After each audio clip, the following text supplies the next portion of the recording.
I did the hair and the makeup. I made sure I looked nice. I did everything clean and crispy. So that's the trying part. That's the trying part. Yeah. And then when I went a little bit more rogue, that's when it more resonated with people. And it was the resonating with people which really made me connect with my audience. Yeah.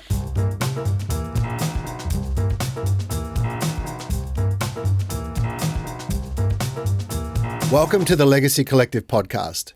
My name's Brendan from School Fun Run. Today I'm talking to Meg Richards about how being authentic and having a sense of humour can go a long way to help us get through life in a really positive and meaningful way. Thanks for joining us, Meg. Maybe we could just start by you explaining a bit about Kruz Creations, specifically what it is that you do and even more importantly, why you started it. Yeah, well, Kruz Creations actually started as a creative photography business, essentially, right? And it was all just about starting off, I started in 2019, started shooting 2019, 2020. And then COVID. So right at the start of COVID, I was going to say, what a time to start a business. It was a COVID thing, right? And it wasn't essentially, and then COVID hit. Yeah. And then I was at home a lot, obviously, and I was still working full-time for someone else. But when I was at home a lot of the time, when COVID all happened and all the things, more so the end of 2020, I noticed Reels started coming in, because there was TikToks, and I was like, oh my God, have you seen this TikTok? Yeah. And I saw TikTok's this new thing, and it was all so exciting. And then Reels were kind of coming in more and more. They were there, but they weren't so much known about. So then when Reels come in, I was starting to create photography reels, essentially, how to style a photo, what props to use. But I always made them a little bit kind of funny and charismatic because I was I don't want to do this other boring stuff. Is that in you? Is that just in your nature, or is that a struggle? Naturally, it's weird because my dad was super duper funny, the class clown. So I've been passed down those genes. You're so lucky because I reckon most content creators, the hardest bit would be making it super funny. Yeah, to be funny. But to be, and people go, you just got to be yourself. And that, again, that's just me. Naturally, I've always been a class clown, always made my friends laugh at school. Yeah. Primary school, high school, group friends, my partner, my family, they're always laughing at me. So I always naturally had this ability to make someone cackle. So I was like, okay, I want to make these reels in my own way. And then they weren't going anywhere. I was like, this is so lame. I don't want to point at screens, and I don't want to put text on screens. So then I remember I just shared this reel, and I was like, I'm going to share this reel. And it was me pretending to sing with a cup of coffee. And ended up hitting 12 million views. Wow, you must be a great singer or a great barista. I don't know. No, I was just drinking a coffee in my kitchen, miming the song, and it started going more views. More. I'm like, what is happening? I'm freaking out a little bit. So what was your following at that point? 400. So you had 400 followers and 12 million views. Yeah, on this one and I started going up, and I was like 700 followers, 1,000 followers. And I was like, oh my goodness, what's happening? And back then, that was a big deal for a little time guy like me, just a little, and then this reel started getting more and more views, and I started getting followers. I'm like, people are following me. What do I do? I didn't expect this. I just wanted to be funny. Yeah, pressure's on. Exactly, pressure was on. I felt that, so I kept posting. It's your follow-up album that matters, right? Yeah, exactly. It's the years to come that's been the big thing, right? And this is back in, I think this is 2020, maybe 2021 actually, when I think about it, that it started going off, and then eventually, I think it took a few months, so then it was 5 million followers, 5 million views, 10 million views. But I think the highest as of today, I think is up to 14 million views. That's amazing. As of today, over those years.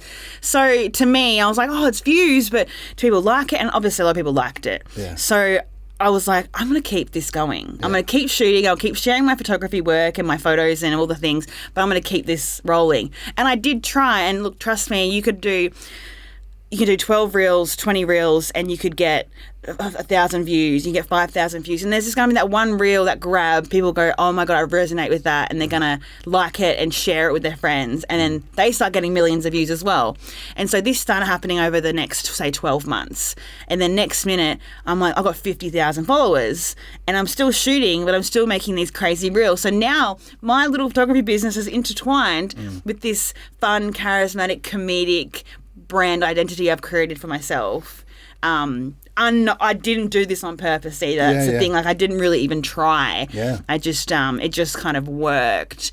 And then years you actually stopped trying. You were trying, and then you were like, I'll just post this and see what happens. I just stopped stop trying. Yeah, that's amazing. Because I was so over how hard it was getting with TikTok and coming out and Reels coming out, and I was just like, I'm just going to do this my own way. Yeah. You know, for a giggle. Do you think that was half the battle, was being authentic? Like, do you think that's part of it or not? Yeah, oh, definitely. I feel like people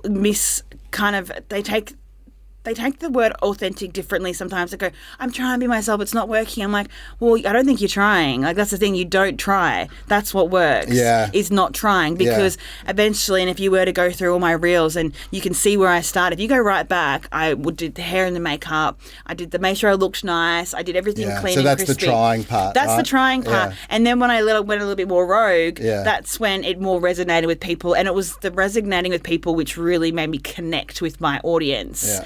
And replying to every single comment, every single DM. I'm telling you, like, I was deep engaged I'm still am to this day. Yeah. Deeply engaged with my audience for what I do, you know? So obviously when people write to you, they're not writing about photography. If they're in America, it's not like, can we book a shoot, right? So what are they writing to you about? Like, what kinds of things do they say? This is the thing that gets me up, right? They go, Meg, my mum has just passed away from cancer. Mm-hmm. I've just found your account. You've made my day. Mm-hmm. You've made me smile. Someone else could be like, I'm going through a divorce at the moment and I've just found your account and your reels made me laugh. You gave me purpose today. I cannot believe, like, I'm telling you, the love I get is outweighs. Yeah, don't get me wrong. There's hate in the world, 100%. You can't escape that. Sure. But it's the love that people are like, wow, I resonated with this. You're so good. And it's not so much I do it for thank you. You know what I mean? It's not like that. It's like people, especially from all over the world, are mainly messaging me or commenting on my content now to let me know how it's made them feel. And that's the best, the best, like, how can you beat that, you know? And so obviously I've found clients through my work as well. I've found clients through Reels. And essentially that's what I was doing. I was like, I'm going to build this brand up. That was the original point, I'm guessing. It was. Yeah. And it still works that because people hire me still to this day through just that page. I do have a separate photography staff, but through that page they find me and go, I want that vibe. I want you with my models. I want you with my brand because you're so well suited to it. You know what I mean? Yeah, they get a view into what Kruz Creations is. Exactly. Because really it's you. Exactly. And this is me, right? Yeah. So it's a window into exactly. you. There's no faking it. There's no you see what you get, but also like my clients and I hate even saying the word followers, but my supporters, they get all of me. Do you know what I mean? It's very personal. When I work with a client, they're VIP, small, big brand, doesn't matter, all VIP to me, you know? Have you had a moment where the comedy side of what you do and the photography side have come together? Like, is there a memorable shoot that you can share where those things have sort of merged? I don't think so. I think, if anything, I've done really, really fun shoots I've been able to share. Like, I did a shoot in fashion and we were shooting on a farm and I had a horse eating my hair at the same time as me shooting. Okay. And I remember sharing that, being like, I don't know who's going to be interested in the photography side of it now that it's gone to this level. People loved it, though, because they could see that I'm actually a professional photographer, but also I can bring in this coolness. Like, it was so funny. It was, like, you're not taking it too seriously. Oh, this horse literally eating my hair while I'm shooting. It was just great. But again, every shoot that I especially work with the people, they go, oh, you make me feel so comfortable. I'm so glad that we work together.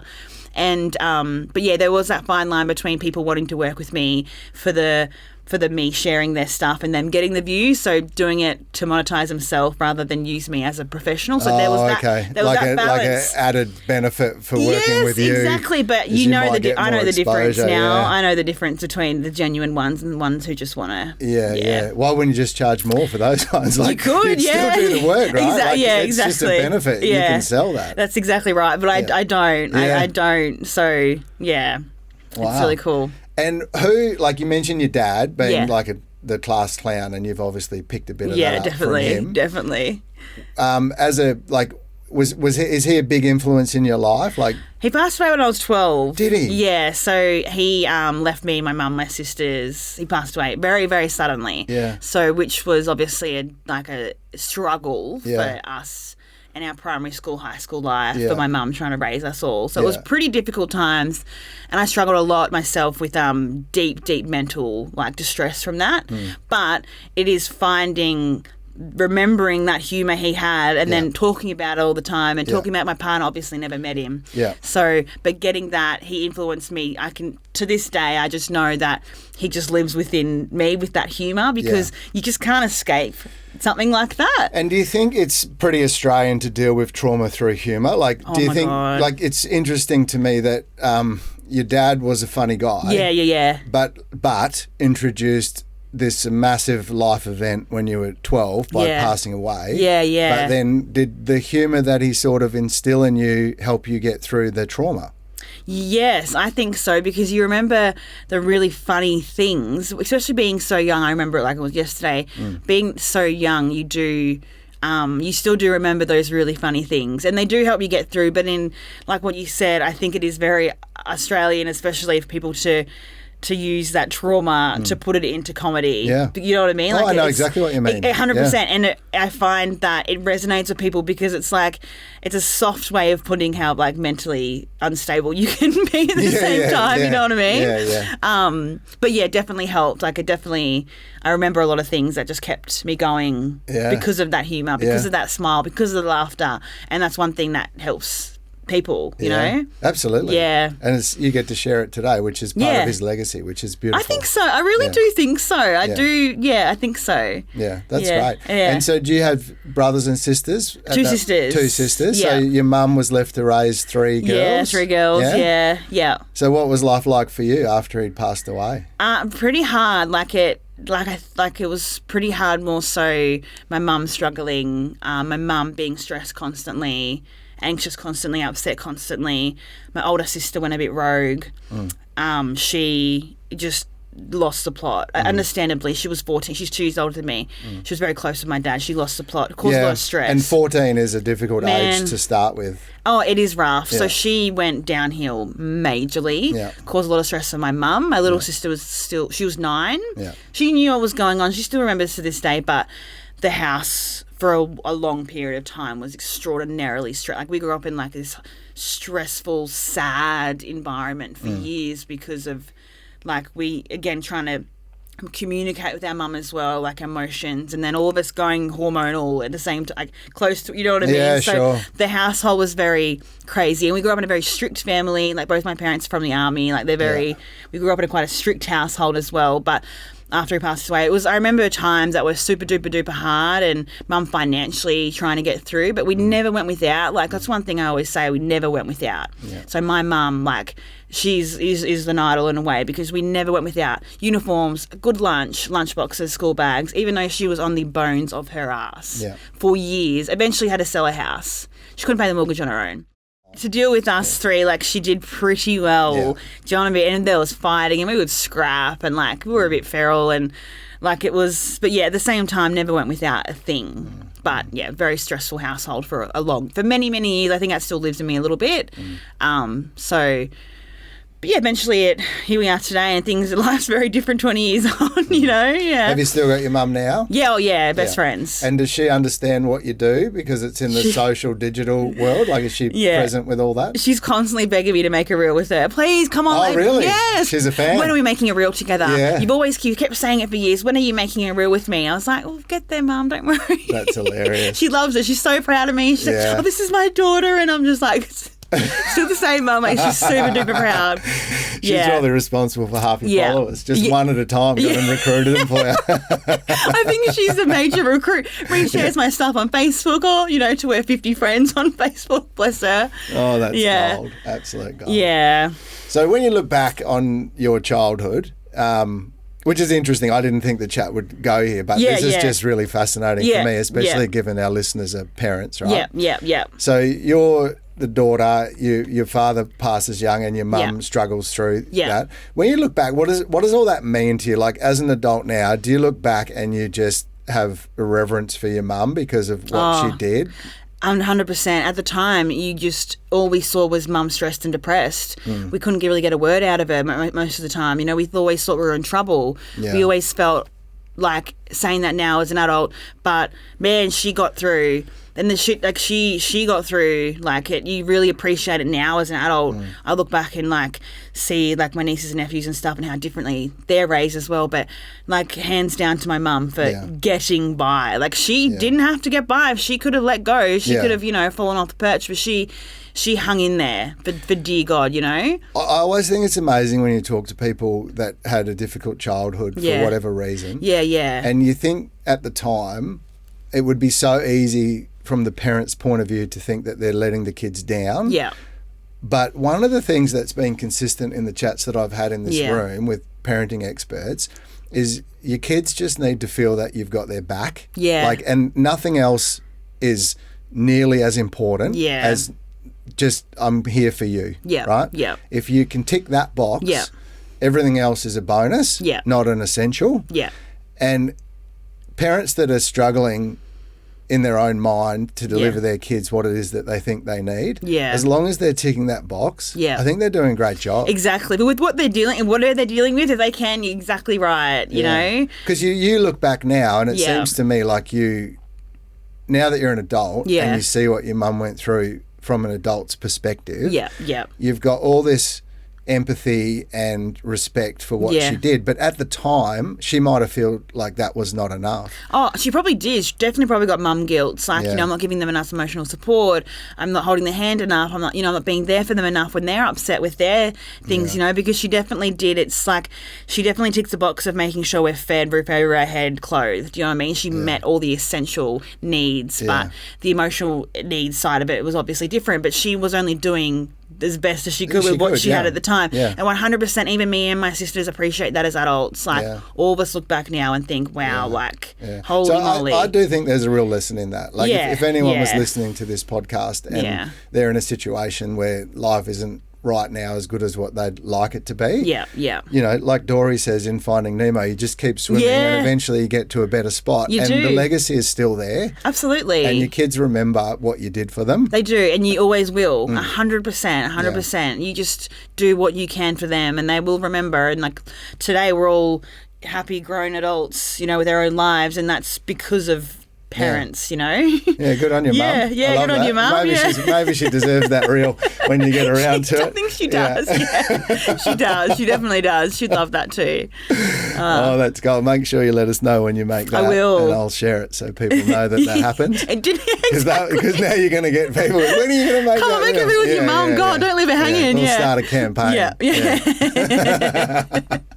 Absolutely. Cool. So in your life now, you've obviously made a success for yourself as a social influencer. Is that, I don't know if that's the right word, but is that what you call yourself? I would more so call myself, obviously a photographer, but a personal brand page to come for the lols, for the, you know, just, I'm not even, I mean, I get asked to influence stuff all the time. Yeah. And I've always wondered, how can I monetize this to work in my favour? Yeah. But I wouldn't even really call it, I wouldn't really even call myself an influencer because to me an influencer is all like, oh, buy this or get this or I use this and it works great. Or, do you know what I mean? Like that to me is an influencer. I totally get what you mean, Yeah. So I think more so my account is more so based on literally to come there for the lols. It's raw, it's unfiltered, it's for fun, it'll get you smiling, and then one smile passes on another smile, which passes on another smile. So it's all that flow-on effect as well. So really the account, I don't get paid to do my content. I don't get paid from anyone. I've done one paid partnership, which was with JBL Australia, the speaker company. I've done one paid partnership with them, which was so cool, good learning curve for me, but I just don't know I don't know where the account's going to be in a couple of years. I don't know whether it will be so more influency rather than just still being for fun and to help get a lot of reach to, firstly, mental health, like comedy and photography and creativity, kind of all in the one. Do you know what I mean? There's a lot there. Yeah, there is. You're trying to do a lot of things. Yeah. Is it hard to like create content knowing that you're trying to do all of those things? Yeah, I think when you try really hard and you do it for the views or you do it for the follows, then you're just not going to get anywhere. Like. So when I step back into that, I kind of go, I'm gonna do something that's fun for me and resonates with me, and it's going to be for the lols as well, you know what I mean?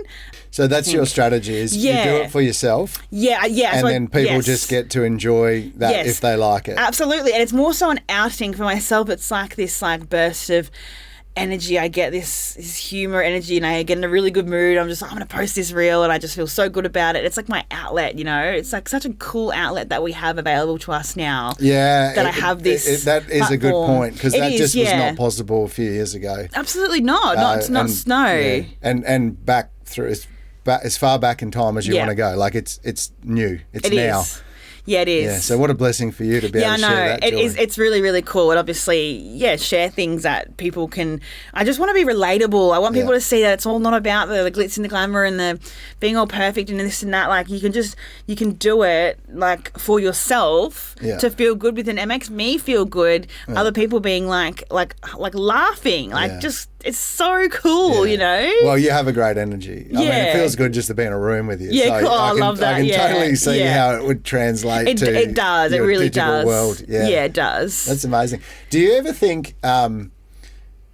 because you seem to me like if I'm going to use some Australian lingo, I will say happy-go-lucky, right? You seem like that sort of person. Yeah. Do you ever stop and think about the bigger impact of what you're doing, like the legacy side of it? Yeah, I do. And my best friend reminds me of that all the time. She's just like, look how many people you are inspiring. Look how many, especially you got to remind yourself that too when you get the hate.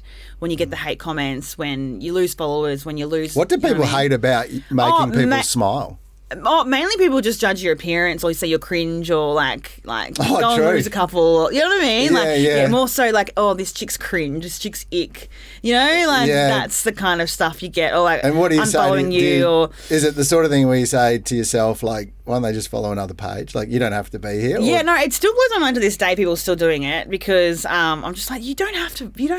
Yeah, you don't have to be here. You don't have to follow. Change the channel, right? Exactly. You don't have to follow me. I can't believe you're taking the time and your energy out of your day to make me feel like crap. Well, like, that tells you obviously, a lot about them. you're feeling like crap correct. to judge my appearance, my character, like, you know what I mean? So I know exactly what you mean. I mean, it's logical, right? It's not even a hard stretch to imagine that they're the ones having a bad day. Absolutely. What are you complaining about? Exactly. So when you think about that, it really does remind you of like the good you're putting out into the world, and how when it reaches people that really need to see it, like it makes them feel good, and then it makes them laugh, and then they share it with their friend, and then they laugh with their friend. And I get messages all the time being like, I've just shared this with like all my friends, and thanks so much for the lols, like thanks for the laughs, because I get laughing, and I'm just like, oh my God, I'm making people laugh. This is so bizarre.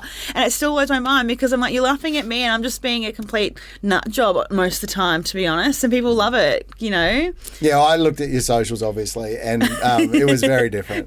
Like I think you also have a formula that is, I know you just did it. Yeah. But, if a university student was to study it, I don't think other people are doing it in your, like, I haven't seen your method done. Yeah, okay. I'm not an avid social media follower, but it was very unique. I know what I've seen, and what I saw on your page was different to what I see on other people's pages. And it was very... refreshing and very easy to take in the content. Yeah, exactly. Yeah. And that's, you're right. I suppose there is a little strategy behind it, because you want it to be clear, concise, relatable. You want it to be funny. Also want to share a bit of yourself, and share, like, give context to why you're also creating the content as well, You know what? I don't know if you ever thought about this, but I'd be keen to see what you think. When I was on your page, what it reminded me of was...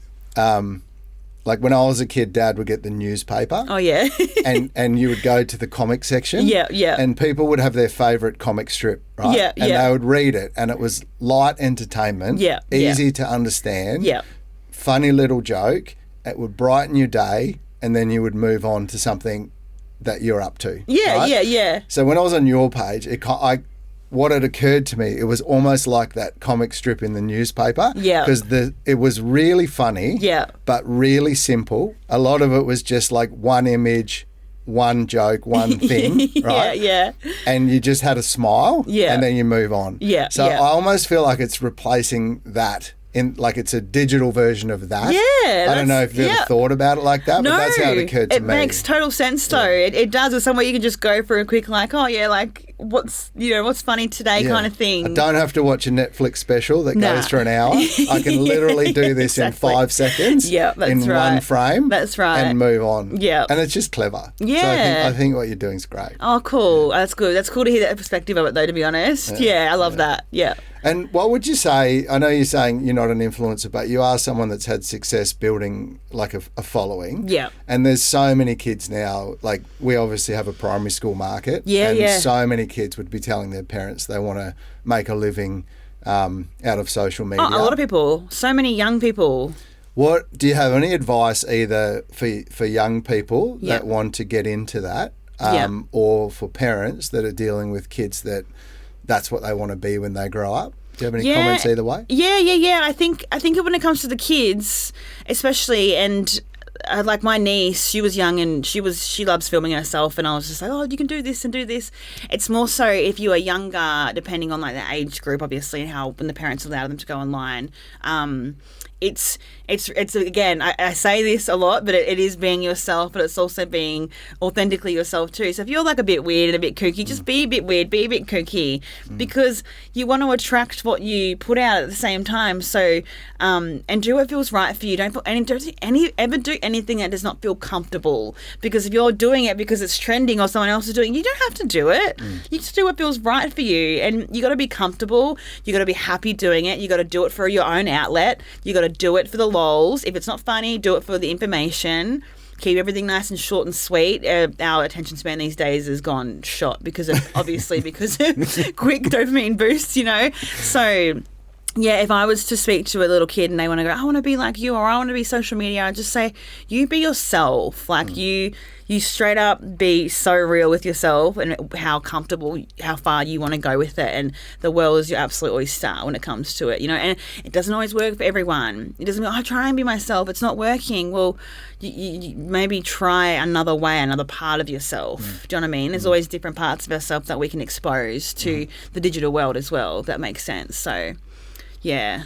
And do you think it's a good career for kids to consider? What's been your experience? Yeah, I think if you want to make money from it, depending on paid partnerships and paid ads and sponsors, I think that's a pretty cool way to go. I feel like we're not going backwards now. We're only going forwards with technology and digital marketing and video content, especially video. So I feel like if it's something that they eventually wanted to make money on, it's so possible. With anything, especially sponsors, and they could go pretty far with it nowadays. Again, we're not going backwards with this. We're just going to keep going forwards with social media. So, and also technology. Yeah, absolutely. Almost in 1980s, you had to build your career over 30, 40 years because technology wasn't advancing so fast. Yeah, so the acquired knowledge you had from grinding over decades was what people wanted to buy. Yeah, exactly. But nowadays, being old is kind of a disadvantage because the younger you are, the more, there's just so much change in technology that young kids that get born into it, they just pick it up first because it's just instinctive. 100%. So they kind of have an advantage. They do. Over traditional ways of doing business in traditional fields. Yeah. So I think it is something that obviously, as you say, it's not going backwards, and it kind of plays to kids' favour. It definitely does, especially I don't know what I think of. I'm a millennial, but when there's Gen Zs as well, Gen Zs obviously slaying. It's literally slay, it's the thing, and they're slaying in this field, and the younger kids as well. And I know mums that have their kids as little child influencers because of how it can work in their favour, and they're doing big shoots and they're influencing big brands and big products, So it can work in the favour of especially these young ones coming into it, because I don't even know where it's going to be in 5 years. Yeah. Do you know what I mean? It's changed so much. Yeah. Exactly. Exactly. No one knows. So I think you utilise it as well as you can. Yeah. If you want your kids on socials, that's the thing. Is always the risks and rewards with it. So. Do you ever think about kids on social media? There's always a chat about how long should they spend on there and what age should they access it? Yeah. Is that something you've ever put any thought into? And what's your opinion? Again, I'm not a mum, right? But we can go somewhere completely different with this, but I did actually foster with my mum, my niece, for 18 months. So I had a child in my house for almost 2 years. Good on you for doing that, by the way. Yeah, that was very challenging. I'm sure. We got there. I'm absolutely certain it was, right? Yeah. But where would your niece be if it wasn't for people like you? Oh yeah, and my mum, Nana, Yeah, absolutely. So absolutely. So we're going to get her a real. We got to get her. We got to get Nana a reel, right? Sure. We got to get Mum a reel. Yeah. But with having her, understanding kids at that age as well, and okay, this might sound crazy. I might get completely blast for this, but when I didn't know how bad TikTok actually was, I let her go on TikTok, and she was 6. Okay, that's very young. Don't get me wrong. I had her when she was 5.5, 6. And she would like make them. She never posts them. She's not actually using my account and posting them. Her singing, and got my whole account banned on TikTok. Oh really? Thank you very much. Thank you, Scarlett. Yeah. So she I was like, what are you doing? You can't be posting what you're making. I'm letting you do this for fun. And she's like, but look, Auntie, and like she had a little hair that she cut herself. She had missing teeth, and she's posting these on my TikTok and got my whole account banned. Anyway, we got it back. That's TikTok. But I was like, oh yeah, I'm okay with this. I'm okay with this. Because I'm like, I can't deny her of what's coming in the future. I can't deny. And then the more and more talk come about it, and my partner Josh, very strict dad, very strict. Yeah. He's like, no more TikTok, no more YouTube. So then after speaking as well to like other people and other parents, are just like, oh no, I wouldn't. She's too young. I was like, what have I done? I don't know what I'm doing. What have I done? So I did ban her from TikTok eventually. Yeah. And then also we took her off YouTube Shorts as well. And then I did allow her to watch like YouTube fun videos, like actual kids stuff, what I could see what she was watching. And then I let her watch Reels with me. So, but as for like iPad time, I felt like she was a good kid, and I was pretty lucky with her because I'd be like, all right, off iPad now. And she'd get off, okay, Auntie, what are we going to do? We'll go play. Like, she was pretty good, I have to admit. She did have her iPad. She needed her iPad for school. Again, you can't deny them of what things because it's around. Yeah, and it's the future. Exactly. Yeah. And they're going to be able to access it when she wants to play on my phone. And, like, she loves Snapchat filters now to this day and just wants to go on Snapchat and do things, Yeah. So I think now, but when she does stay with me now, we had her for almost 4 weeks over Christmas. So she'll stay at my house. I have her, like, every holidays. And I think she now spends a little bit too much time on it, but that comes down to me and how much time I want to give her on it, So, yeah, it's a tricky one because I'm not a parent. I don't have multiple kids, but as having the experience with a young child in my house for so long and in and out still to this, she's 10 this year. Yeah. I think she probably spends too much time on it, but then I need to cut it back, because she gets a little bit addicted to it. Her dopamine boosts too quickly. She gets really bored otherwise off it. She's doing other things. I'm bored. Yeah, but I reckon so many parents would deal with that. Yeah. Like in today's world. Yeah. Which is, kind of why I asked the question. And I appreciate your honesty.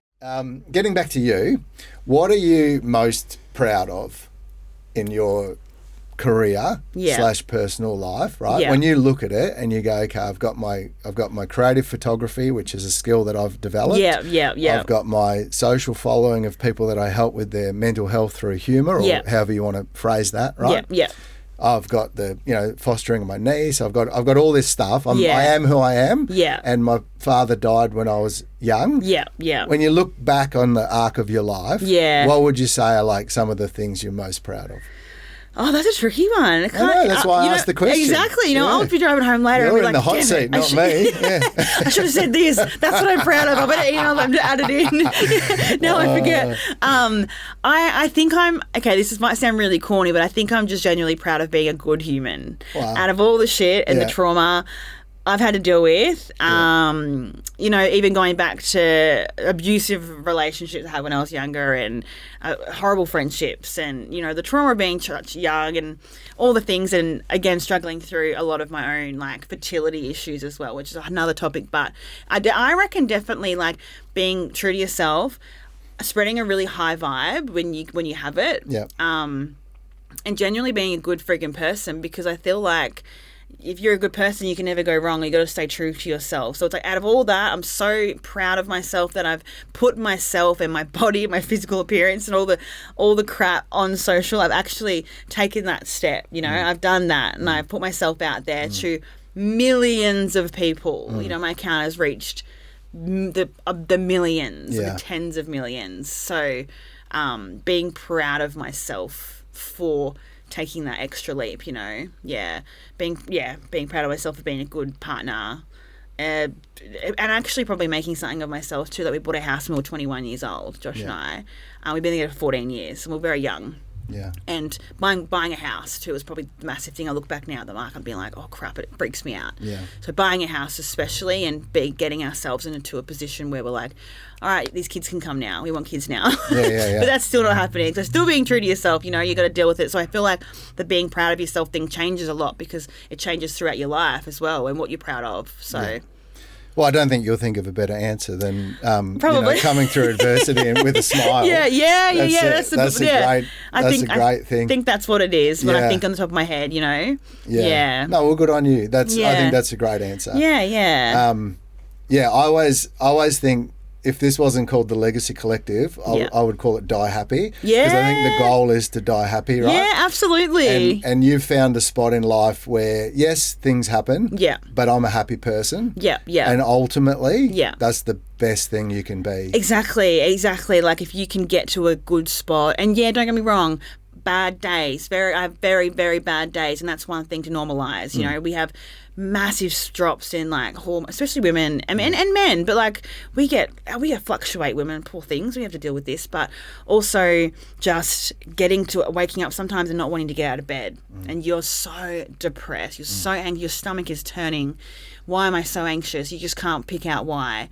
But then when you do, eventually, the good's coming. You have to remind yourself. And again, my best friend, thank bless her name's Tammy. She, every single day, she goes, but remember, this is only going to be a bad day. You're going to have a better day tomorrow. Yeah. And then I can then give that advice to my partner when he's having a bad day. Tomorrow's probably going to be better. Yeah. You're going to be really happy soon. Yeah. Do you know what I mean? And then I know exactly happy. what I mean. That's why I always say, when people say to me, what's your best advice? I always refer to Dory from Finding Nemo, which we brought up before, right? Just keep swimming. Absolutely. Because I promise you, eventually, it may not be tomorrow. Yeah. It may be next week. It may be 3 years from now. I don't know. But what I do know is that things get better. You'll be really happy, and you remind yourself of what you're proud of in yourself too. And you know what else I've learnt about adversity is that today's the worst day, right? Yeah. But once we get through it, there will come a time when I look back and it's actually been a blessing that I didn't see at the time, because I would have learnt something, right? 100%. And that will hold me in better stead for the rest of my life. Yeah. And there's so many times in life that we look back at those really bad times,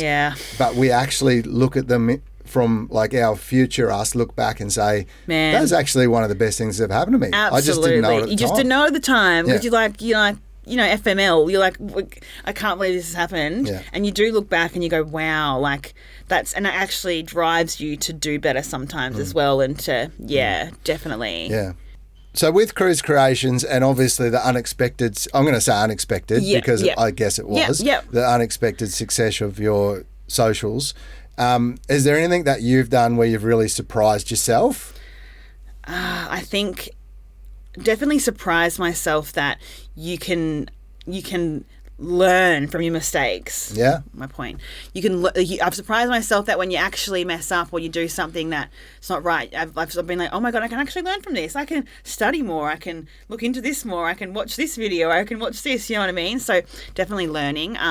Surprised myself that I've posted some of the things that I've posted, being like, I can't believe I just posted that. But I'm like, outside the comfort zone. Yeah. So I've learned to step outside my comfort zone. So I'm interested to know the difference between vulnerability and courage, right? I don't really know how to phrase the question, but I know that some people talk about like making themselves vulnerable. Yeah. But another way to say that would be to have enough courage to do something. Yeah. Right? They would have to work hand in hand, wouldn't they? You would think so.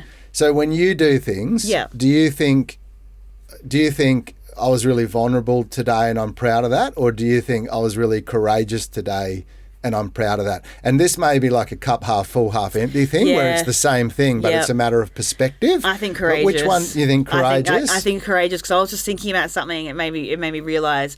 I made this reel the other week and it was about coming out of a 2-week depressive episode. It's done really, it actually did surprisingly well.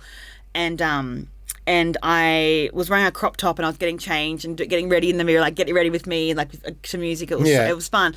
But singing into the coffee cup. No, I wasn't doing that. See, I could do that again, but I don't think it would do as well. We can't do it twice. Depends on the song. Yeah, exactly.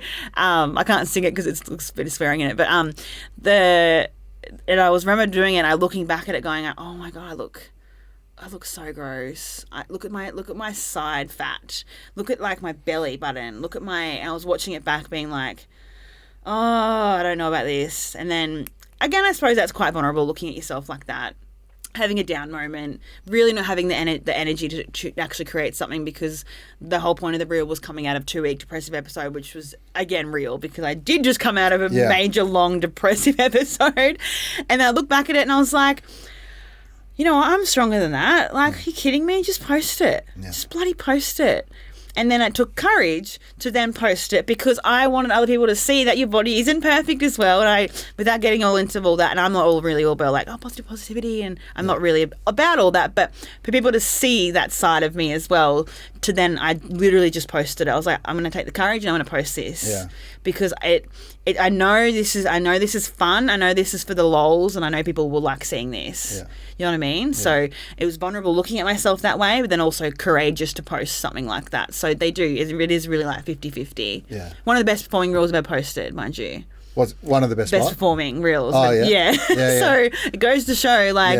Yeah. People like that. Yeah. And I do think that you are more than just a funny place to go. Yeah. Like, I think that people, having met you now and spoken to you and understood, like, who you are a little bit more. Yeah. I think it's like you can really help people get through their day, and not just in a lighthearted comic strip kind of way. Yeah. In a much deeper way. Wouldn't that be cool? Exactly what you just said, right? Yeah, like overcoming your vulnerability with a touch of courage. Yeah. And then looking that actually that, like, I don't want to say that works because that's not what it's about, but that's inspiring. Yeah, like I was going to say. That's what the word is, right? Like, I've inspired people today. Exactly. Yeah. And if someone can see that and go like, oh, she's keen, like she's game, maybe I can... Yeah, I can do something in my life. Maybe I can step out of my comfort zone a little bit, you know, and learn that about yourself. And again, like you said before, learning about things about yourself that you can actually do, and you do have more courage than you actually think you do.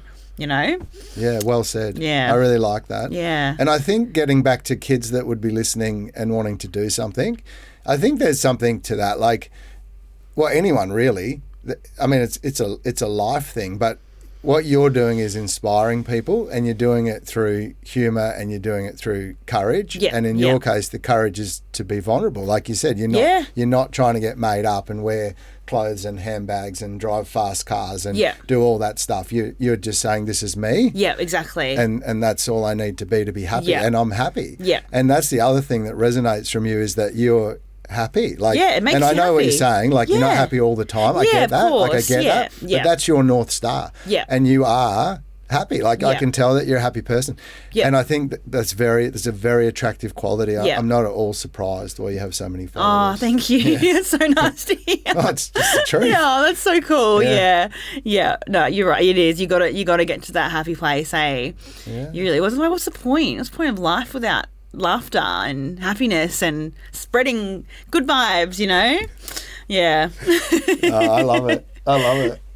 So for people that know you, like your followers, what would you be doing if you weren't doing what you were doing now? Like, if you didn't become a photographer and you weren't doing the socials, did you have a backup plan? Oh my God. Kind of 2 backup plans. Oh, wow. Yeah. So, I mean, I've been a bookkeeper for a very long time as well. I would not have predicted this. No one does. I can manage. I used to manage like multi-million-dollar construction companies and stuff, like their finance. And I wouldn't manage their spending, but I would manage their bookkeeping side of things, payroll, all the things. Yeah, so, still not what I would have guessed. No, and I mean, I was like, they say, like a freak in the sheets, like the spreadsheets. Like, I loved a good spreadsheet. That's so funny. I know. So I was a freak in the sheets for a long time. Loved me a good spreadsheet report. Loved the numbers and and was obsessed with money a little bit. And the other thing is actually I really, really wanted to be paramedic. So very different. Yeah, you look at me, very different choices. Photographer, bookkeeper, paramedic, but I think again it's my need to help people. Yeah. It's like this, and Josh always says, my partner always says, "Oh, you stop being the peacekeeper. You stop trying to fix everything." You know, I'm the family mediator between my sisters and my mum and my stepdad. I am the family mediator. I bring people together, and everyone has always said that about me. Like, oh, Meg's like, you know, good old Meg. Meg's been around. So I think that's again that need to help people, anyone on the street, even help anyone. So I think, and I'm really, really good with blood and all the grossness. Good it to know. Intrigues me. Yeah, I remember again when I was younger reading books on like science, like the body and stuff. And like my dad, remember once, sliced his hand right open with the chain, all those old school like cutters. And sliced his thumb off. And I remember being like, "Oh, that's really cool," you know, like I was quite interested in it. And then again, that was quite a day because first you were interested in that, and then after it was stitched up, you would have been, "How much did that cost?" Yeah, probably. So like, best day of my life, Dad. Yeah. exactly right. I was going to ask you another question, which is, what would your followers like? What's something your followers wouldn't know about you? But I feel like maybe it was that you were a bookkeeper and wanted to be a paramedic. Probably those. They're probably big ones, yeah, they're pretty. Well, the bookkeeping one really threw me for it throws everybody because they go, like what? This like creative photographer who was like bookkeeping, left brain, right brain situation. Like absolutely like throthed it though. Like I loved the numbers, I loved reconciling. I was like, so satisfying. Like it gave me such a reward. You know, probably the reward system, that was what I liked the most. But yeah, I think they wouldn't probably know that about me. I think another couple of things. Randomly, I fractured my skull when I was a kid. I got a metal plate in my skull screwed in. Yeah, that's probably a little one I've got. That's a little fun fact. How'd you do it? Motorbike accident. Yeah. That's worthy. Almost set my mum and dad to the grave. Metal plate.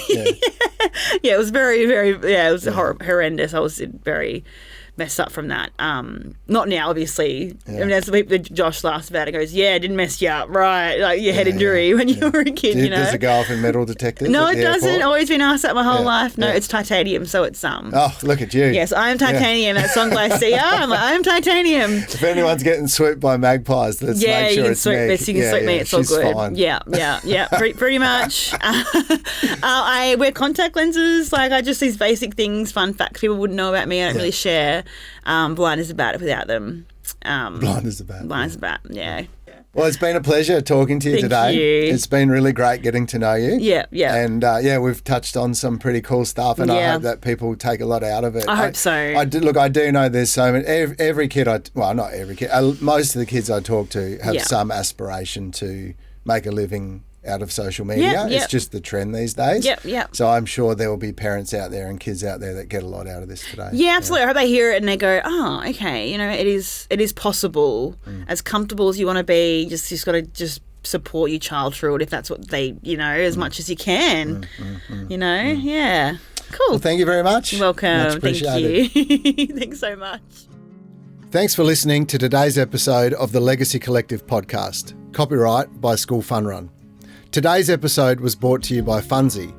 You can find out more at funzy.com.au. And if you'd like to access other podcasts, we produce one called Chase the Fun. It's narrated by Chase the Cheetah, and it's made specifically for kids in primary school to help them develop characters to become the best human beings they can be. See you in the next episode.